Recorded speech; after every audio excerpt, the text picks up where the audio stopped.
Welcome to EO Talks, Eastern Oregon's very own talk show, only here on EO Live.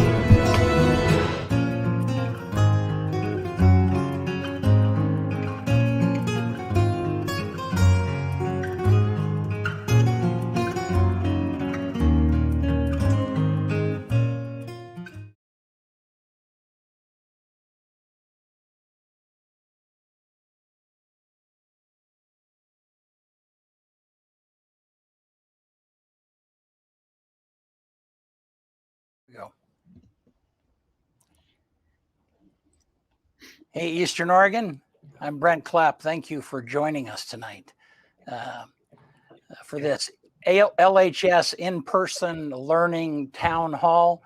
And what a pleasure it is to be here with the guys. If you have not heard, LHS is going to start in-person learning on Wednesday, January the 27th.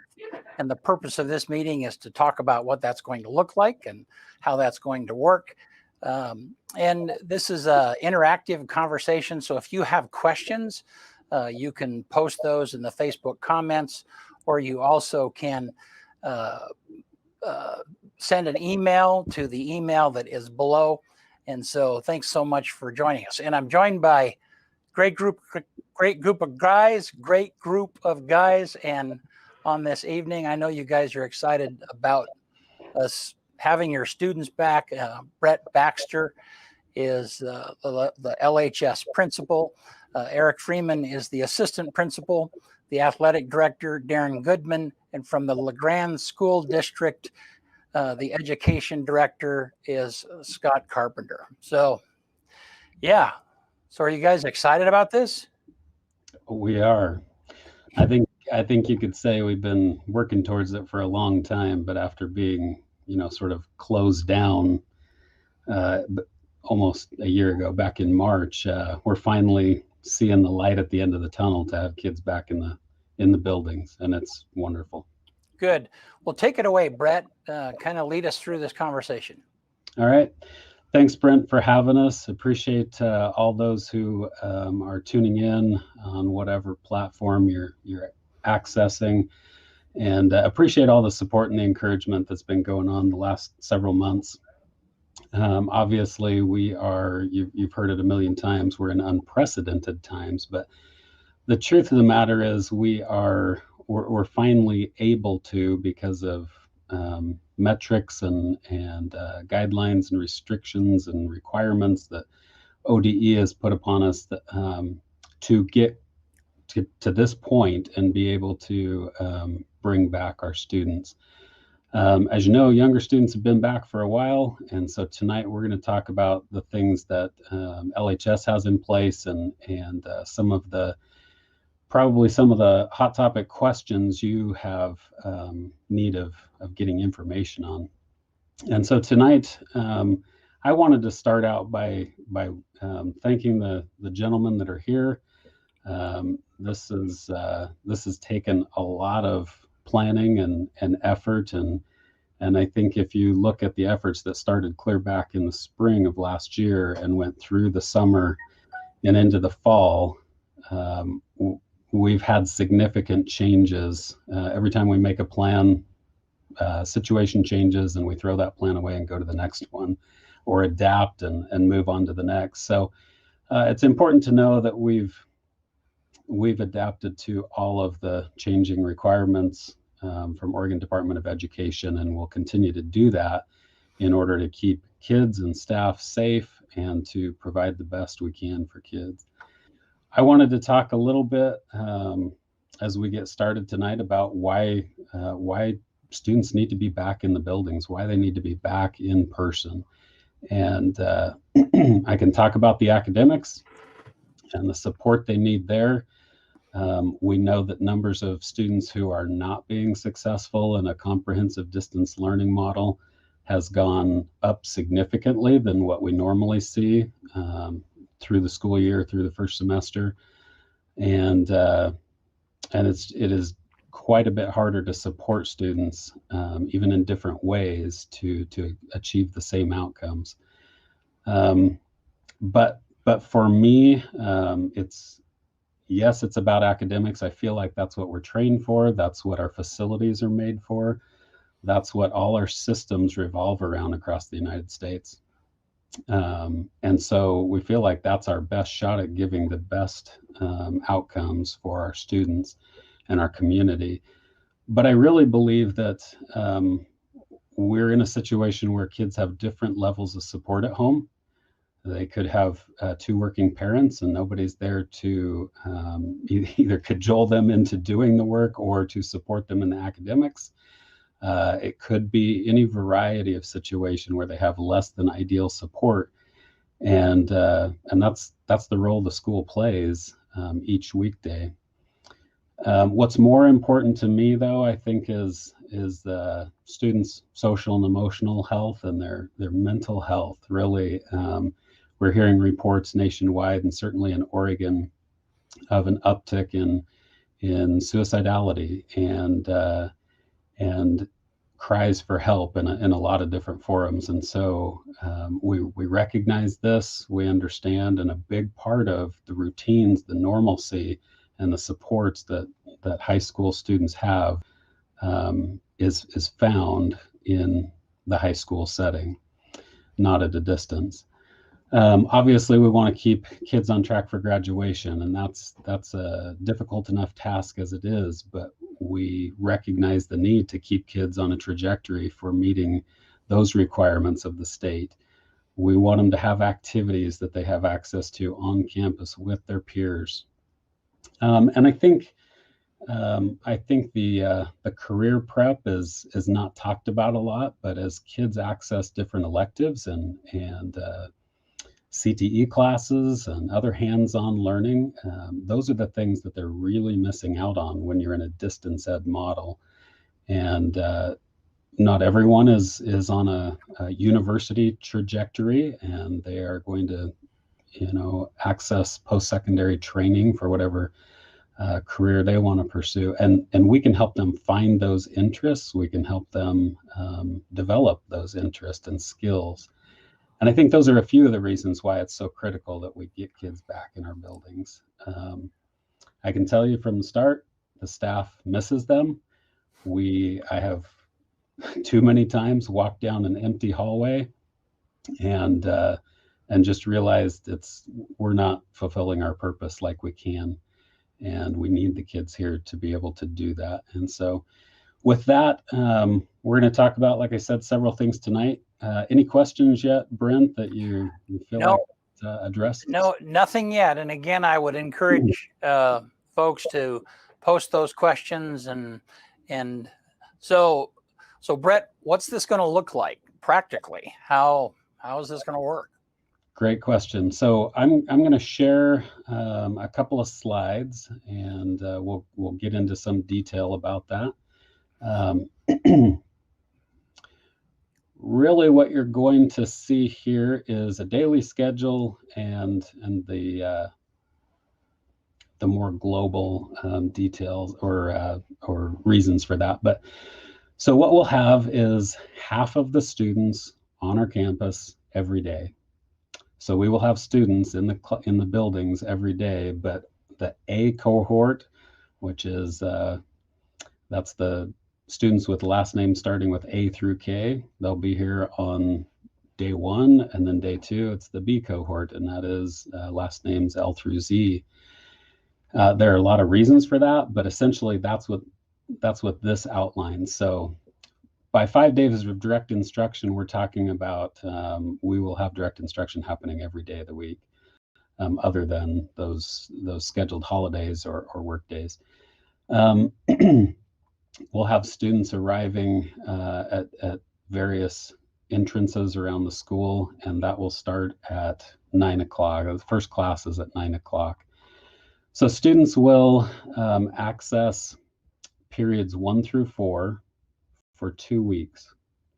And then there'll be a switch, and they'll access periods 5 through 8 for 2 weeks. And we'll keep going with that rotation as long as this schedule lasts through the year, or as needed. So we've got that plan through the remainder of the year. The reason for that, one of the reasons for that, is that cohort numbers are limited by Oregon Department of Ed. We can only have a certain number of student contacts per day. And certainly one of the biggest reasons is the spacing in classes. We simply can't fit 30 kids in a class and keep 6 feet between all of them. And as you all know, that 6-foot distancing is becoming one of the hallmarks of our society right now. So essentially that's the schedule: AB cohorts and a rotation of your first 4 periods and then your last 4 periods every 2 weeks. What you'll see on this is the first 4 weeks of that schedule in action, specifically starting on Wednesday the 27th. That's our A cohort. And then the next day, on Thursday, we'll have the B cohort, and then we just alternate. So you can see that AB through those first 2 weeks. That's only for periods 1 through 4. Then we'll switch. So on February 8th, we'll be back to an A cohort, but they'll be starting their 5 through 8. We've got a holiday on that Monday, and to provide as much equity as we can between cohorts, we'll start with that B, and so they'll get as close to equal number of days throughout the year. So with that, I could say a lot more about the directives from Ready Schools, Safe Learners from Oregon Department of Education, and we'll touch on more of that tonight. But with that, I think I'll let Mr. Freeman talk more about that daily schedule and what that's going to look like for students beyond what I just previewed. Thanks, Brett. Brent, can I go ahead and share? Yep, go ahead. Yeah. Sure. Like Brett talked about, one of the things, a couple of reasons why we stayed with the current schedule that we have as we bring students back. Part of that had to do with the RSSL guidelines, like Brett mentioned, and managing cohorts and staying within those guidelines that ODE, mandates for us. And another piece of that I'll get into has to do with, mitigating the spread of the disease and making sure that students feel safe on campus, and that we can do everything we can to support their transition from class to class and do some sanitizing as well. And I'll talk a little bit further about that. I think the other reason as well is there's some questions out there. Why not go back to a 7-period day? Why can't my student just go back to what they're used to as far as what last year and previous years looked like? And we wanted to take that CDL schedule and, instead of completely breaking it down, allow for students to come back on campus. And although they won't be here every single day, Brett alluded to that AB schedule, it allowed them to stay within the confines of their current CDL schedule, and not just completely throw that away and start over fresh. So there's some consistency with that, especially as we move into the second semester. Additionally, as we talk specifically about the schedule, what we'll look at, and Brett shared this on the screen, is students will, for 2 weeks, look at periods 1 through 4, obviously depending on holidays, and they'll follow that A-B day model, where if you're on campus for that A day, the next day you're doing a remote learning, while the B students are on campus on a Tuesday. And then it'd be back to students on that A day on a Wednesday, they're on campus. On Thursday, they're home in that remote setting, working on projects and tasks that are still related to their Google Classroom or what teachers have posted. Along with the schedule being the way that it is, students will arrive on campus, and immediately we'll have a screening process in place. We want to be able to visually see that students are ready to come into the building and they look healthy and well, and we'll have people in place to support that. We'll also have people helping students reach for hand sanitizing and being ready to grab a quick breakfast on their way. It's a grab and go breakfast that is fairly non-messy, and they can take that to their class. And we have limited numbers with it being an AB day. and hopefully get into class. And we've added an additional 10 minutes into the beginning of that first period so that they can eat and then continue on with their day and be masked. And that's part of it is, what are the protocols that are in place to keep students safe? And, wearing a mask is one of those important protocols. It's a reminder. It's a reteach. It's something as a staff that we want to model to students. And it's an important thing that students do consistently here when they're on campus. Along with that, we've got nurses have played a significant role in helping us develop plans and cleaning procedures to make sure that as students leave a classroom, we quickly get it sanitized and ready for another group of students to come in as they transition. The other piece that Brett mentioned, with us only having half the students on campus roughly per day, is that it really allows us to have those transitions in the hallway be manageable, as far as not jamming up with lots of people. And it also promotes contact tracing for us in the classroom. Those limited numbers allow us to stay spread out. It allows us to maintain the 6 feet social distance. And it keeps both teachers and students in the classroom safe and far enough apart to mitigate the spread of the disease. So I think I'll stop there first to see if there's any additional questions. I know I'm just kind of sharing a lot, but see if anybody has a specific question related to any of those comments. So one thing just for a clarification, and this is just the truth, and that is that this is a compromise schedule, but this is the best that we can do, you guys can do, given the situation. I mean, so if the students are the way that they're divided, they're really going to be in class half of what they normally would have been. I mean, is that a fair assessment?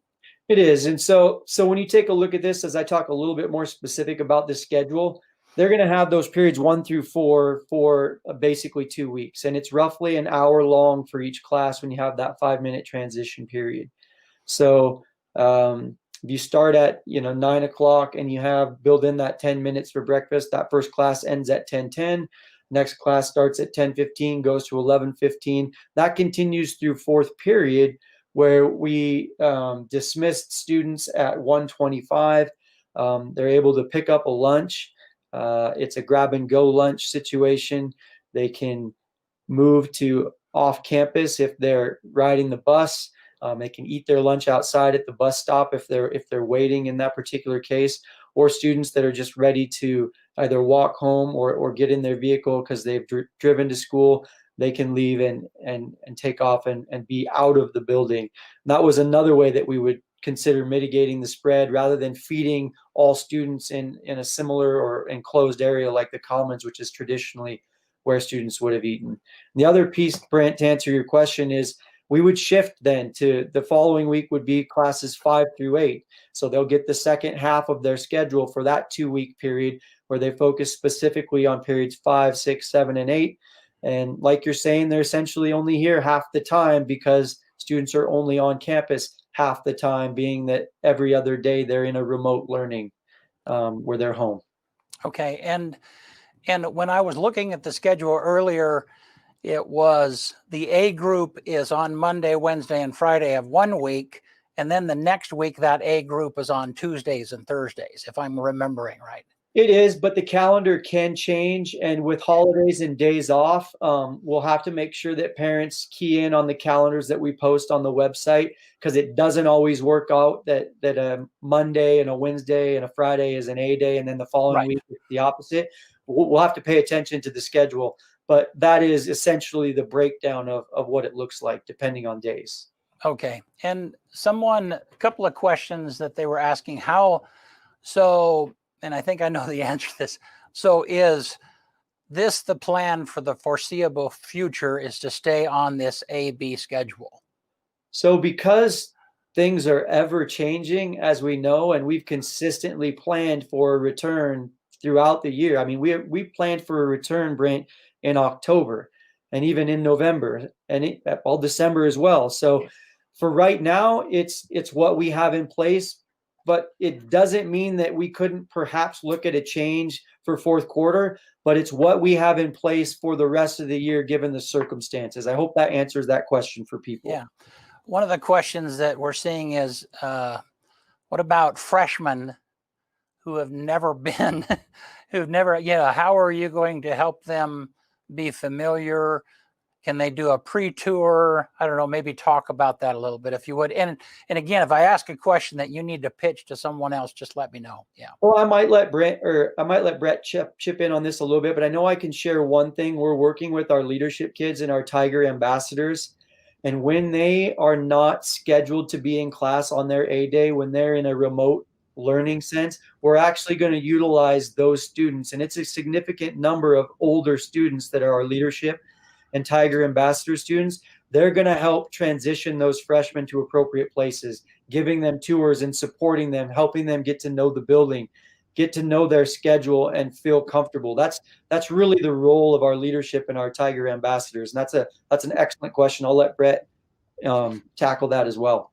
Yeah, just to piggyback on that a little bit, at the beginning of the year, back in August, when we knew we couldn't have big numbers of kids together indoors, the gatherings restrictions were in place, as they still are in many cases. We did virtual tours, so we did push those out to all of our freshmen. Recognize that was 5-6 months ago, and that virtual tour was probably not the most effective thing. What we wanted them to do, essentially, if they were coming back anytime in the near future, was to see the hallways, to see classroom names and numbers, and peek in and see teachers where possible. Obviously, that's been a long time, but and helps us tie these upperclassmen to the new students throughout the year. And so they're coming out of their off days, so to speak. It's when they are not in session and they would be working on their remote. They're going to take a little bit of that time to come and tour or help our kids get from place to place, and then they'll continue that for the first probably 3 weeks of the semester, so that students can continue that when we transition to the afternoon 5 classes. So what do students do on their off days? Is there instruction? And I'm sorry, you might have covered that, but somebody else asked that question also. Well, and we're trying real hard, and I know the other guys will chime in, but we're trying real hard not to call it off days like I just did. I think that's what kids are going to call it, realistically, sure. Right? I'm not at school today. I'm not in person, but they absolutely are continuing what they are working on in each course. And so that's their remote learning day. But on their non-contact day, their non-in-person day, that's when those ambassadors were available to help us with the navigating the buildings. To add to that, there's just another little layer, and don't want to get in the weeds too much, but staff will have matching t-shirts for some of those days, and t-shirts that say "Ask Me," and you can look for those colors and find anybody along the hallway that can point you to the right teacher and classroom and area of the school. The other key thing that's going to help with that is we're bringing kids in specific entrances. Those assignments are being sent out tomorrow. They'll be mailed out to all families tomorrow, and then they'll be available on our website. And depending on where your first or your earliest class is on that day, that is the entrance you will come in. So we've got 3 distinct entrances, and that'll help separate groups, not clog the hallways, but also help kids funnel to far fewer classrooms to navigate their way through. And and that's one of the questions is, how are you going to keep kids 6 feet apart in the hallways? Are they all going to have 6-foot bubbles, inflatable? Yeah, can you imagine? Anyhow, I'm sorry that I don't mean to make jest of that, but this seems like a complicated question. Yeah, I'll mention one one thing and then turn it back to Eric. But earlier this year, a small team of us went and visited another high school of similar size that was able to be in session. That was Crook County High School in Prineville. And Mr. Carpenter and I were there, and we got to actually witness passing time and see those common areas and see the movement of kids. Now, they had been in session for several weeks at that point, so they were well trained. But it wasn't much of an issue, and in terms of contact tracing and overall exposure, it's certainly for a very brief time if they are within 6 feet. We have lines all through the hallways to separate right and left, and traffic directions and reminders everywhere throughout the building, on the floor, on the walls, everywhere you look, reminders of 6 feet of physical distance between folks. And so it will definitely take some teaching and reminding and encouraging, but that's what we've got to do to be able to stay safe and stay in school in person. So Eric, you want to add anything to that? Yeah, sure. And then I know Director Carpenter would like to add an additional comment, so I'll maybe let him go after me. But I would say in our traditional schedule, when we were not in a pandemic, we still had teachers in hallways, out during passing times, greeting students. One thing to make known, Brent, that is something that's significantly different with that is we've got almost every single adult in our building assigned to specific duties as far as helping students move quickly through the hallway, transition appropriately, and remind and model and teach. But at the same time, just like Brett said, we're building relationships with these kids. We're educators, and we're supporting them and helping them make good decisions. And the goal in mind is obviously to meet the requirements to mitigate the spread of the disease. And we're going to do everything we can to do that. And we have those procedures in place. So I really want parents to understand and know that it's been a big part of our process as we've involved nurses and everybody and thinking about what's the best way to keep students and staff safe. And this particular schedule, with roughly half the students on campus and the way we're transitioning, we think does a good job of that. So I'll let Director Carpenter jump in here as well. Yeah. Brent, thanks for having us tonight. I appreciate all the admin for doing this and the community for participating tonight. I just want to focus on one aspect in that school is a partnership. And as we have watched elementary schools start to come back and navigate, it's fun to watch kindergartners and first graders be out on the playground and remind each other. And they stick out their arms and they start to, as they remember the protocols that they need to follow, that there's staff there to remind them and that they remind each other. It's impossible for our admin team, as good as they are, to see and hear and be everywhere to everyone in the school building, and for our staff to do that. And we need our students as well, and our parents, to understand that these are mitigations, these are protocols that we need them to follow and them to be leaders on as well, so that we can stay in operation. We need them to self-select more times than not, to be willing to stay 6 feet apart, so that later when there's a contact trace, that we can authentically answer that they were 6 feet apart, and we don't have to exclude them from school for 7 to 10 days. We want them to be able to have full access to school, and part of that is helping in this process and in these protocols. We really do need their support. If we don't have that student support, if we don't have that parent support, it's really hard to operate long term, because we'll have more exposures, we'll have more outbreak, we'll have those things that would shut us down. And we want to stay open and operate from now until from the 27th until the end of the school year. So students and parents play an important, I would say, essential role in helping us to do this. We're going to be patient. We're going to be present. We're going to try to help students to learn, but we need everyone on board to protect this opportunity for us to come back. So, hey, we're getting a bunch of questions, and I'm just going to fire a bunch of these to you guys. Some of them I know the answers to. Somebody asked, why aren't you guys wearing masks? And I think the answer to that is each of you are in your own exclusive space with the doors closed, and you're not sharing that space with anybody else. Will the students use lockers? And the answer is no. They're gonna have to bring their bags with them.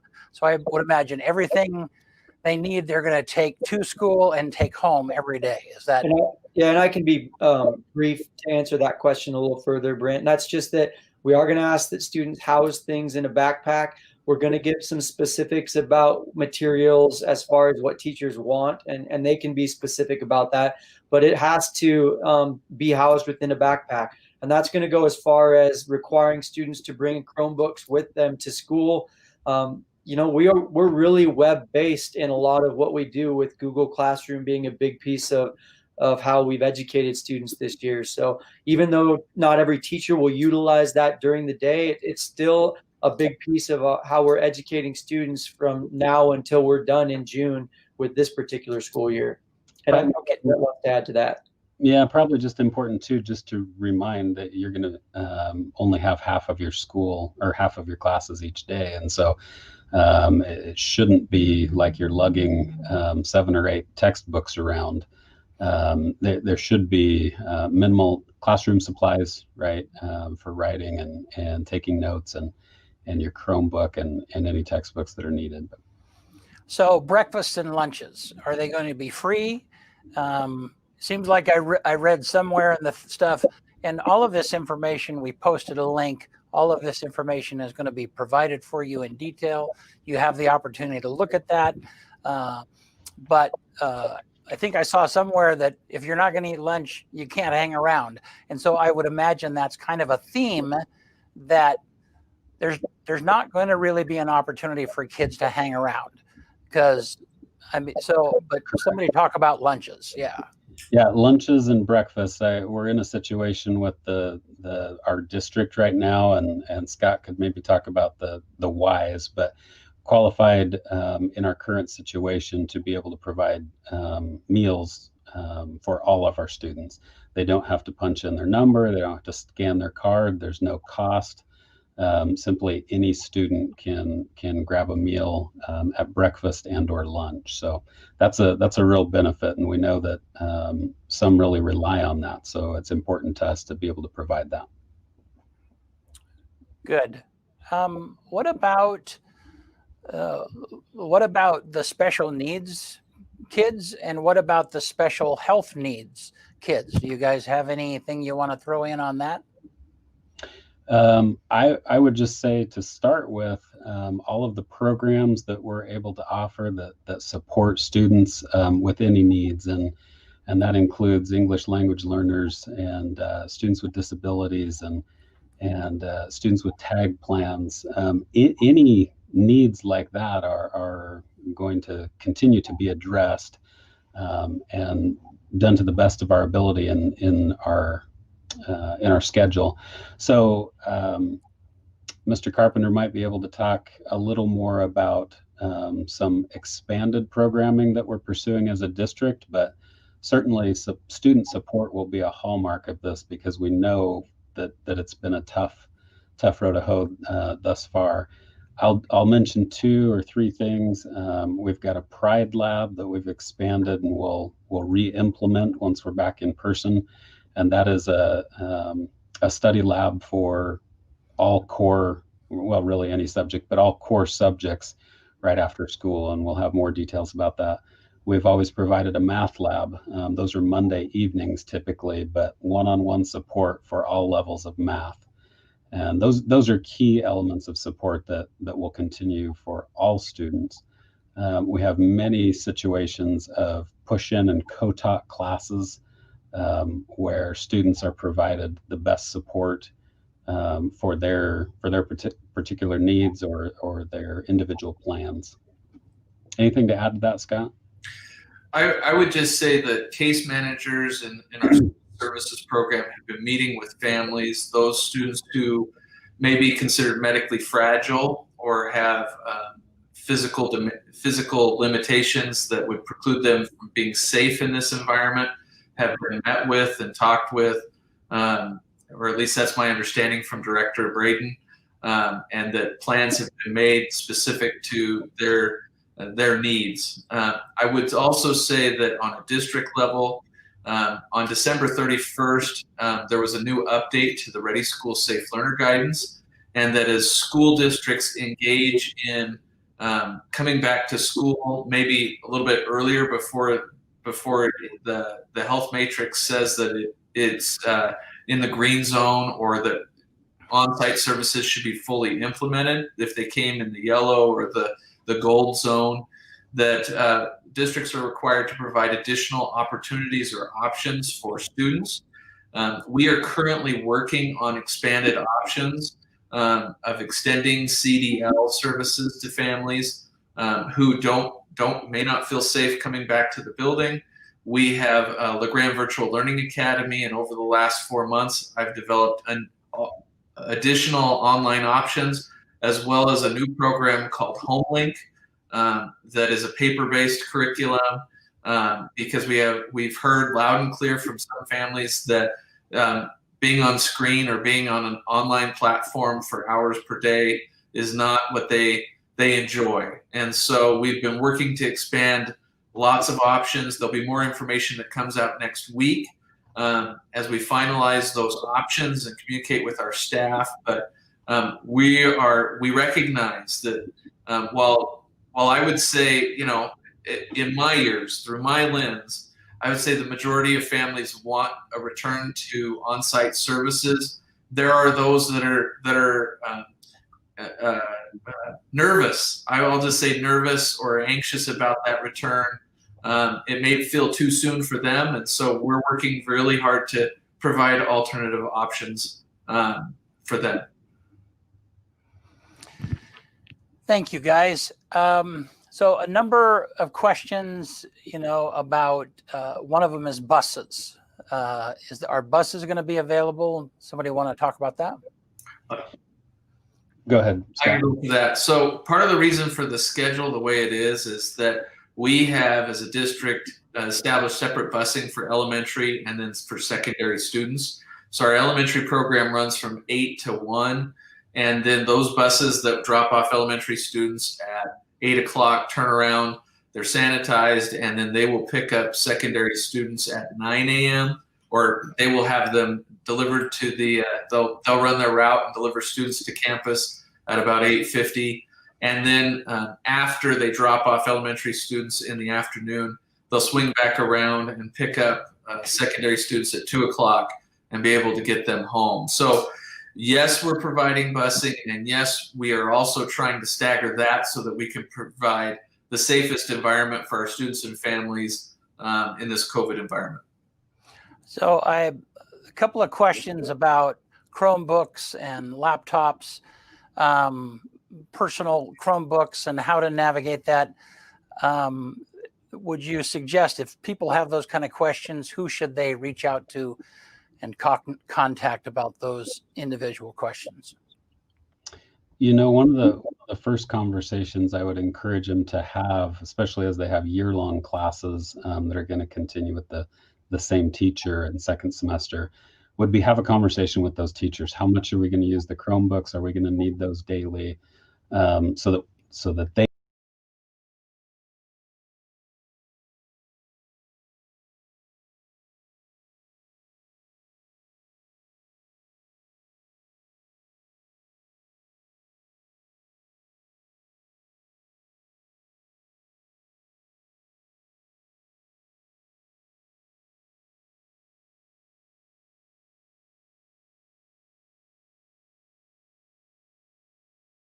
and we'll provide a way to get access to that. They can check with the main office, and we'll get them the best information we can. Okay. So Brett, Scott, why don't you talk a little bit, and this is a little bit of a vaccines eventually affecting school. Is that part of the equation down the road? What do you think about that? I think vaccines are a major part of the equation. We are currently working with CHD and Grand Round Hospital. We appreciate their partnership. We were expecting about a month ago, back in December, that vaccines would be available to our staff in February or March. We've been notified that vaccines will be available to school staff as soon as next week. And so we're already starting to chip away at making our school environments much safer for our staff in support of our students. So I'm really appreciative to our health partners and helping schools to rise to the top in terms of being able to be safer because we're providing vaccines to our staff. I would hope that by March or April that the general population is able to access vaccines, and that as we reach herd immunity, that some of the restrictions and rules that we live under right now so that we can keep each other safe, that those might be relaxed gradually over time. I don't expect that to all happen all at once, but it certainly would be, the sooner we can reach herd immunity, most vulnerable in our community, the sooner we can return to a full educational program at all of our schools. All right. So we've had Darren Goodman kind of in the wings here. Let's shift a little bit to athletics, and we'll continue getting questions. We'll come back to them here in a minute. But what are athletics going to look like this year, Darren? Well, the seasons are going to be in a different order, for sure. Some sports are ready to go. Some sports we're still on hold with. But one thing's for sure, that we are going to have some sports. We are going to have some seasons, and we're going to offer as many opportunities for kids as possible. Right now, we're just having workouts for different teams and allowing coaches to do whatever's able to do safely. The first season that is for OSAA is going to be the fall season, which is cross country, soccer, volleyball, football. All of those sports are ready to go with the exception of football. Football is still considered a contact sport, and we haven't got approval for that to move forward yet. But the other sports will move forward, and we're hopeful that maybe something will happen with football that could go too. Those practices start on February 22nd, and first games actually start March 1st. So right around the corner. Each season goes for 5 to 6 weeks, and then the second season will be spring, which is typically the spring sports, and then the winter sports.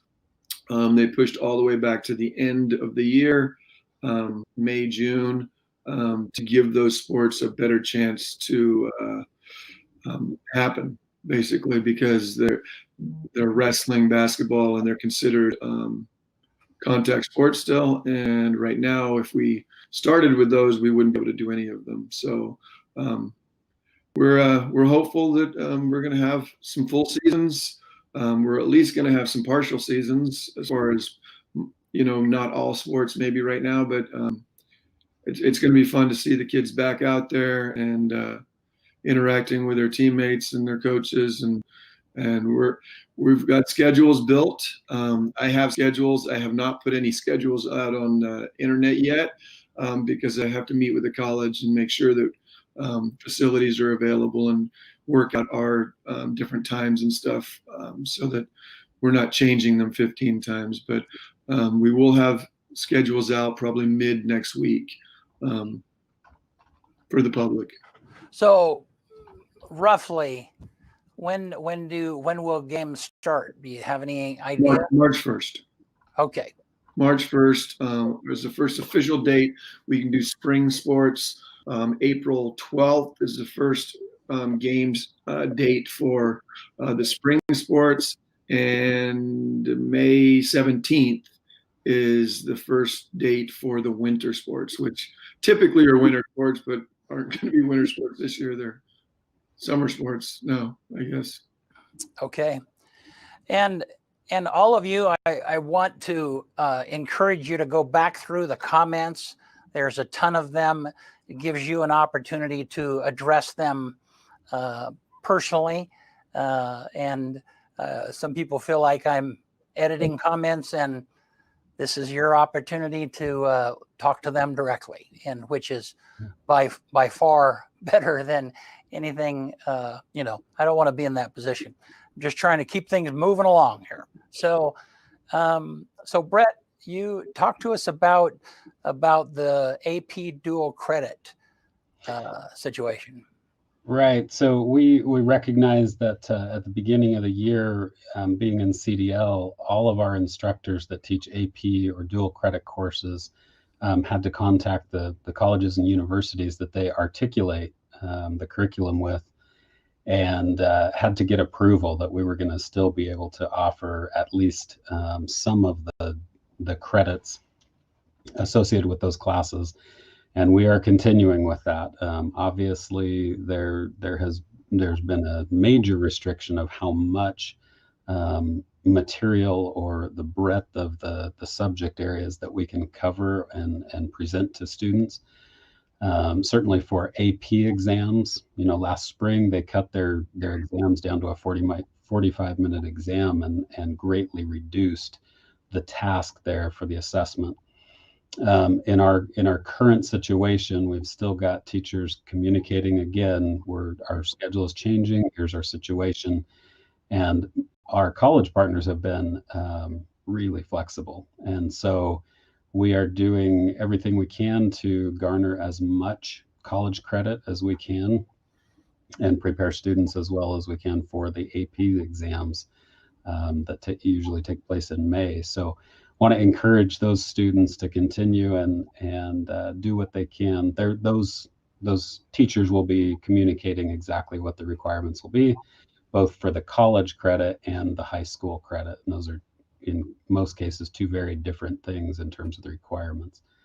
But I would say there are certainly questions that have come up about that. Are we still going to be able to do this? In most cases, yes. There are a couple of cases where your instructor will be talking with you about what part of the sequence, if we're doing 102 and 103 and 104, what part of the sequence maybe not get to this spring. And so they'll communicate with you, but we would encourage you to hang in there and earn that credit.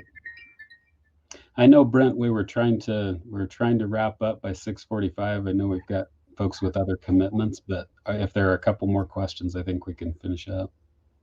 I guess I would just, it's nice because there are some of the educators that are also answering questions in the comments, and that's just a really good opportunity. I would encourage your staff and you guys to go back and look at some of those comments and engage folks, because I think that is that's the most beneficial. I guess one thing I'm thinking about that has come up is, this might be a silly question, do they, on their non-school days, is there attendance taken those days? I mean, are there some requirements and routine that they have to go through in order to register their presence? No, it's Okay. considered virtual attendance. It's part of our schedule and it's built in, so they won't have to log in specifically or account for themselves. They're just they are expected to continue with the coursework that's being provided. Okay, and so then essentially it's a homework day. The what they have been given in the classroom during those in-person days, they're supposed to continue that work on those non-in-person days. I would call it an extension of what they're Okay. doing, because certainly there is no way to meet the requirements and grant credit without continuing. And yes, that might be student-directed, self-directed, but it's going to be provided, teacher facilitated on those days. So I would hate to just think it's homework, and if I don't feel like homework, I got nothing to do. It's definitely it's going to take all we got to finish up and grant those credits. Okay, and for those kids, I mean, let's say that there is a COVID outbreak or somebody does not, I don't know, they're sick. They don't have COVID, they're just sick. Then if I'm understanding, and again, folks, with the material that you're getting, there's a great frequently asked questions section that kind of goes through it. And, so if a kid gets sick, it's essentially they're going to be accommodated just as if they got sick on a normal in-person situation where that teacher is going to work with them and help them make up their work. Is that correct? Correct. They should be fully supported. Scott alluded to this. We're in a situation where we may have kids or staff excluded for whatever reason. We hope to minimize that as much as possible, but we have to have those supports built in so that we can continue and not leave kids behind. Can I add something to that too, Yeah. Brett? Just that the Google Classroom and what we've utilized as far as comprehensive distance learning goes is still going to be a component of our in-person return. So assignments and things will still be housed in that particular place, so that a student who in the event needs to quarantine for COVID related symptoms has access to that and is fully aware of what's going on, so they're not just kind of left in the dark, so to speak. Excellent. I would also add, and I just want to say this very loud and clear, if a student is sick or it's even questionable, they need to stay home. We're all going to work really hard to keep each other safe, but if you are sick or not feeling well, we need you to stay home. It seems totally ridiculous to the educator side of my brain that says we want 100% attendance, and that's what we've talked about for years and years and years. But the reality is that if you're not feeling well or sick, certainly if you have any of the primary COVID symptoms, that we need you to stay home and that our staff will work with you to make sure that you can access curriculum. We have a modified schedule just so that there's extra time for staff to engage with the students who are not there on the day that they're supposed to. The other caveat or thing that I would say to students in that remote learning day, new assignments and new content may be loaded into Google Classroom. So there isn't this expectation that all new learning is introduced in your in-person day. New learning can and should, in some cases, be introduced in that remote day, and Google Classroom is the way we're going to facilitate that, and students should expect that. They shouldn't just expect that all new learning happens when I'm on site, and that it's this homework day in the days that I'm gone. Excellent. So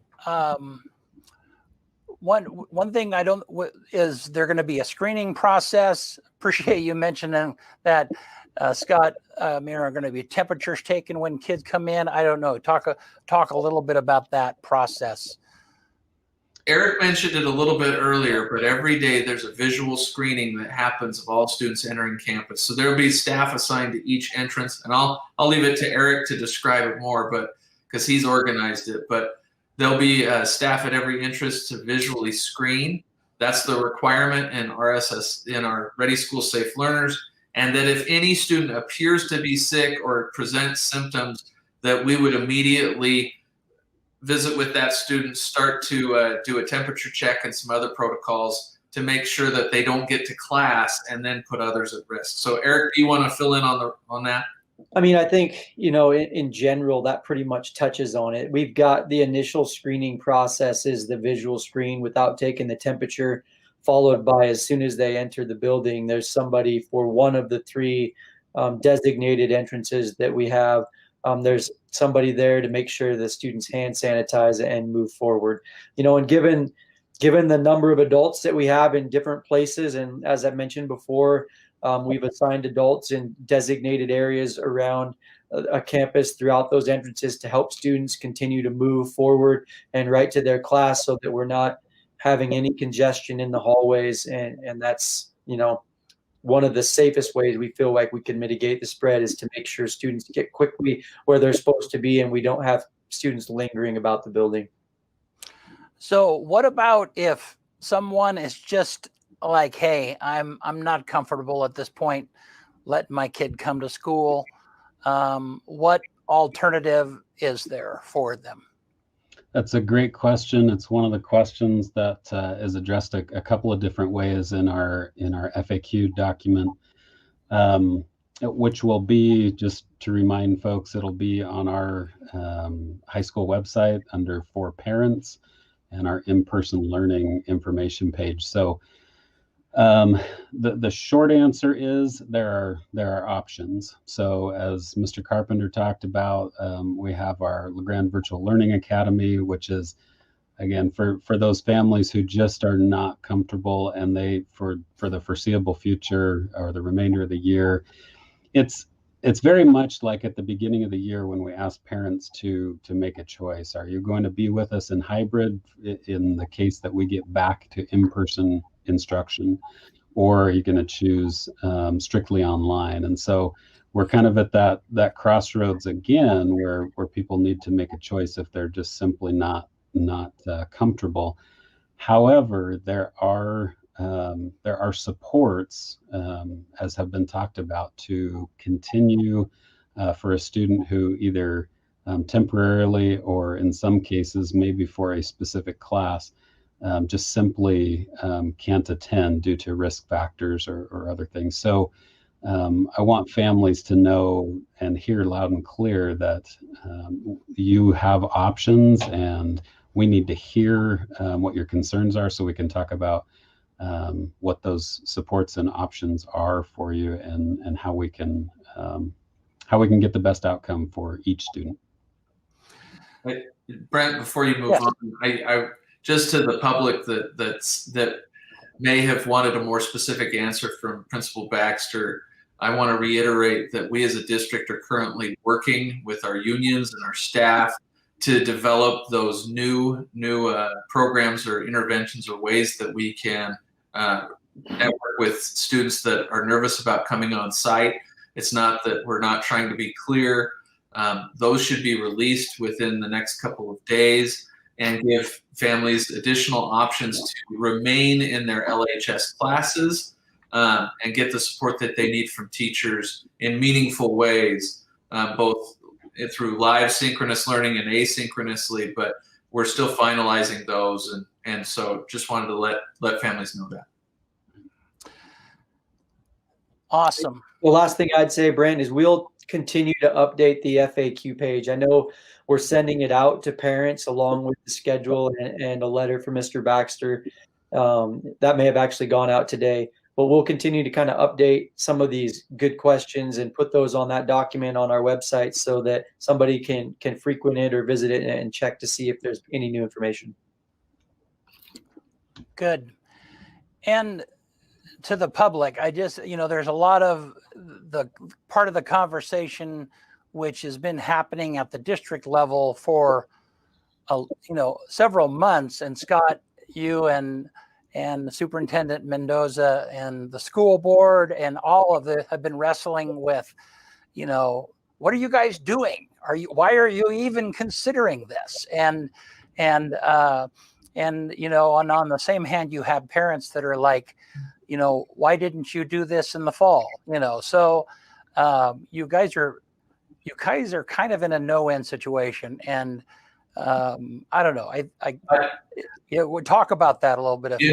I would just say it this way: the longer we're in the spring of 2020, we received absolute guidance from the state. The governor closed schools essentially, and we engaged in this packet system. That may not have been what we had chosen as a local school district. In March and April and May, we really didn't see any significant cases in Union County. In fact, our first case, if I remember correctly, was like in May. And so we were in this place where we were closed, but we were seeing limited COVID impacts locally in our community. Certainly we had seen the case rates of like in mid-November, we had 184, cases. In August and September, just to pull you back, in the first metrics released by the state was on July 28th, and then it was adjusted again in August, and then in September. And because of the exploding case rates in Oregon, became very restrictive. It was hard for us to operate, and at that point, the metrics were hard and fast rules that we had to follow. And with Ready School Safe Learners, hard and fast rules that we had to follow. The metrics was, again, we were, as Eric and Brett and Darren have indicated, in November or late October, we were visiting schools because we thought, based on October counts and based on the increasing flexibility of the metrics, that we would be able to get K-12 students back. Grades K through 3 were already in school in October, and we thought we were on a path to get people back. We knew that the metrics was going to loosen up. But our case rates exploded in the month of November and then early December, so that plan was scrubbed. In December, the metrics became looser. We have indications that on January 19th, the governor will further loosen those metrics.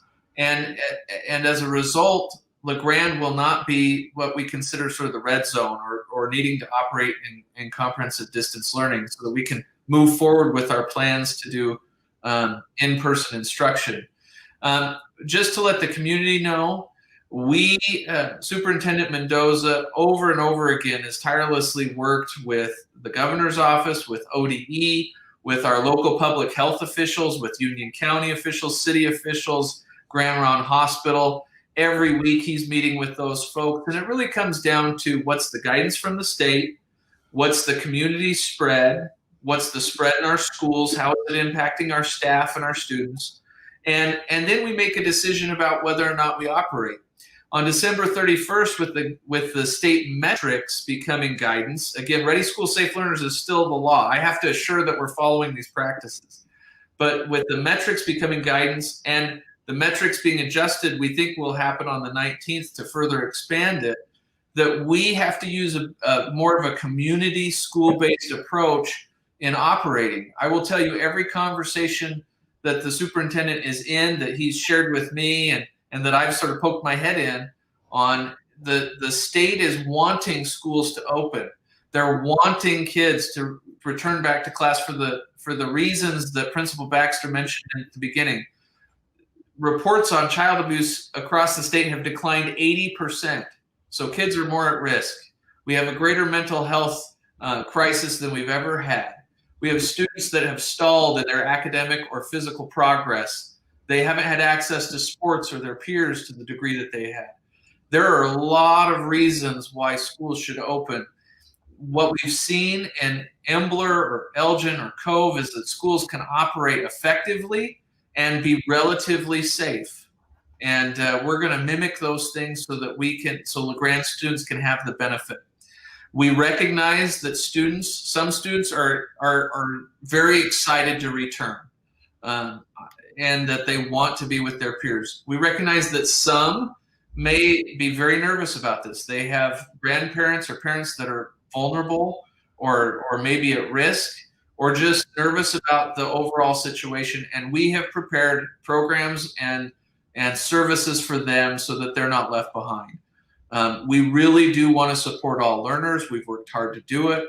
But there's a need out there, and we have the ability to open. Our local public health, our hospital are all supportive of this plan and to open at this time.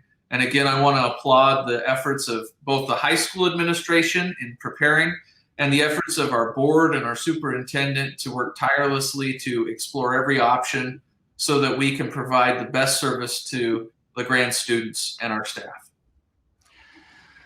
Good. And just to drill down real quick, when you say child abuse reportings are down, some people would say, oh, that's good, but explain that just a little bit. Yeah. So one thing that, because kids go to school every day, it's the teacher that will see, whether or not there's abuse or neglect, or the bruises or the other things that happen. They're mandatory reporters. They're required to share that information and to make those reports. Not every report results in a CPS call, and certainly our core purpose is not to send parents to CPS, but our core purpose is to care about kids. And we as a state want to make sure that kids are safe and that they're getting their needs met. Sometimes parents need support in getting those needs met, and that process is helped by that. I don't think anyone in our society, and those in DHS or CPS, want to take children from their families. But this reporting mechanism is a way that we make sure that that families have access to services so that kids can be healthy and safe. So it's not that the neglect has gone down, it's that the reporting has gone down. That's correct. Okay. So thank you guys. And just I say this fairly often, and that is that this is not a perfect time to open school. I mean, and we all know that, but in the middle of the winter, when there's a fresh snowstorm, it's not the perfect time to drive to Baker City.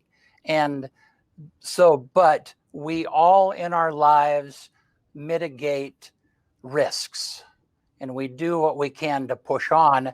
And that's the situation that you guys are in, is you're trying to mitigate the risks of having kids in school to the best of your ability, at the same time keeping the goal of getting them back in school. Yeah. Brent, I appreciate you hosting us tonight and helping us explore and discuss and answer some questions. I would really encourage folks to look at the letter that's going out with the materials. That includes several links to resource materials both on the district and the high school websites.